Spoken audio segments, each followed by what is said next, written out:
How do you spell unfair?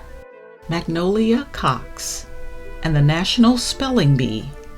Written by Carole, Boston, Weatherford, and illustrated by Frank Morrison.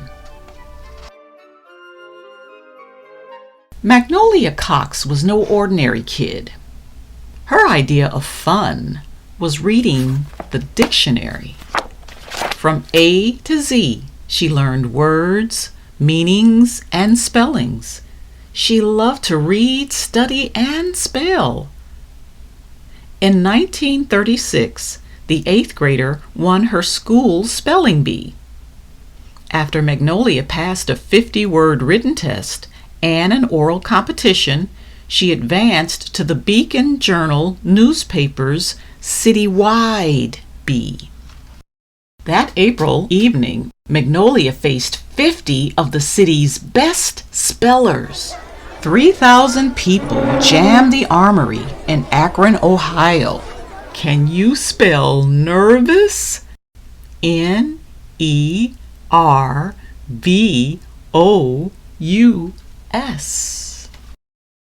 With butterflies in her stomach and a lump in her throat, Magnolia listened to pronunciations and definitions before spelling each word. Magnolia got ruled out. Teary-eyed, she got her coat and hat and prepared to go home.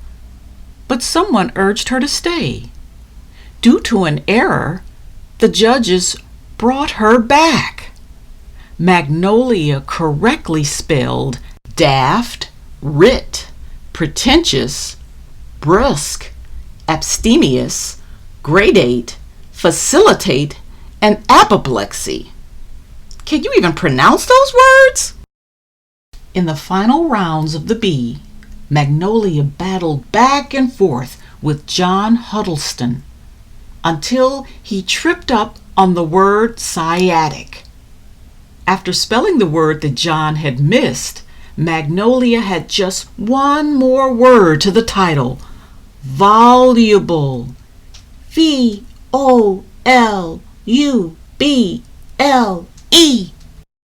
With those 7 letters, Magnolia became the first African American to win the Akron Spelling Bee. Her prize was $25 and a trip to the National Spelling Bee in Washington, D.C. Can you spell surprised? S-U-R-P-R-I-S-E-D.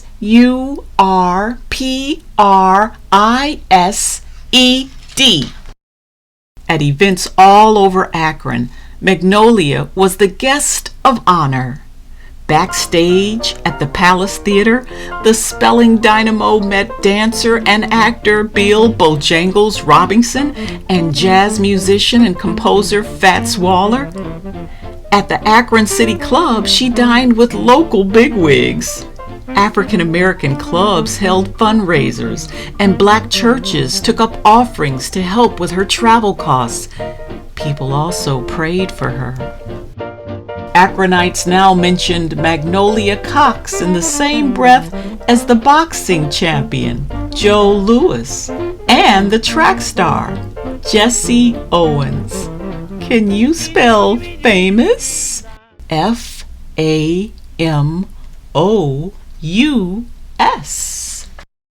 Letters and telegrams poured in from far and wide. Magnolia's school community was rooting for her too. Her teacher, Miss Grieve, brought her a new dress, and a man gave her a beautiful necklace.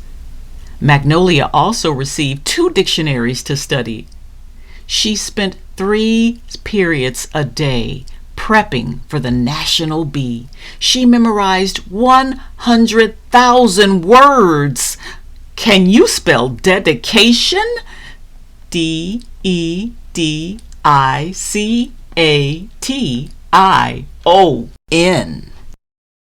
At Akron's Union Station, a military band and a crowd of thousands saw the spelling champ off to Washington. For her first train ride, Magnolia got on board with her mother, Miss Grieve, and Mabel Norris, a reporter from the Beacon Journal, the newspaper that sponsored the Akron Bee. "This is the most fun I've ever had," said Magnolia. "Can you spell excited?" EXCITED. But she was about to face some hard truths. Can you spell discrimination? DISCRIMINATION. Do you even know what it means? Magnolia would soon find out firsthand. On the train, Magnolia sat in a coach open to black and white passengers. But when the train reached the Maryland state line, she and her mother were forced to move to the blacks-only car. Back then, segregation was the law in the South. When Magnolia arrived in Washington, she and her mother had to stay with a black doctor because the hotel where the other spellers stayed was for white customers only. Magnolia and her mother couldn't even ride the main elevator at the Spelling Bee banquet. They had to climb the stairs. Inside the banquet hall, they were seated away from the other spellers and their families. She and Elizabeth Kinney from Plainfield, New Jersey, were the first African American students to compete at the National Spelling Bee since the 9 newspapers founded the competition in 1925. The 2 black girls had to enter the ballroom through a back door and were seated at a card table apart from the other spellers. Can you spell racism? RACISM. Though second-class treatment met her at every turn, Magnolia couldn't afford to get rattled. She had to concentrate and to believe in herself. She remained calm and nailed word after word. Can you spell focus? FOCUS. The judges threw harder and harder words at the spellers. In the audience, Miss Grieve, Magnolia's teacher, bit her lip. One by one, the competition fell. Elizabeth Kinney misspelled Appalachian and placed 10th. When Doris Rubin misspelled acceptability, Magnolia advanced to the final 5.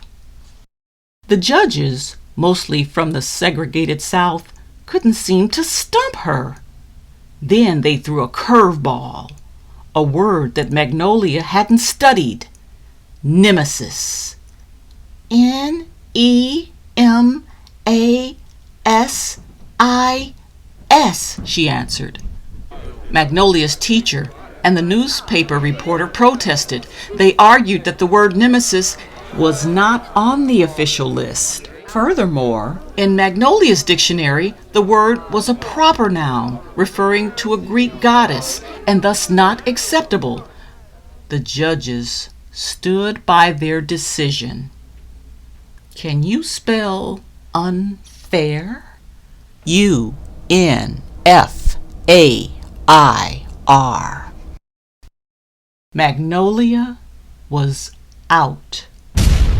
But what an achievement! She had made history by becoming a finalist in the National Spelling Bee. The spellers spent the rest of the week sightseeing. They visited the White House and the Washington Monument. Magnolia saw stamps being printed at the Bureau of Engraving. Can you spell amazed? AMAZED. At the end of the whirlwind trip, Magnolia took home a $75 prize and was honored with a big homecoming parade. Can you spell proud? PROUD. Even though she didn't win the championship, Magnolia had proven that African American students are as smart as anyone and can compete and excel when given a level playing field. That was Magnolia's triumph. To learn the rest of Magnolia's story, read the epilogue. The end. To find How Do You Spell Unfair and other books by Carole, Boston, Weatherford, visit your local library.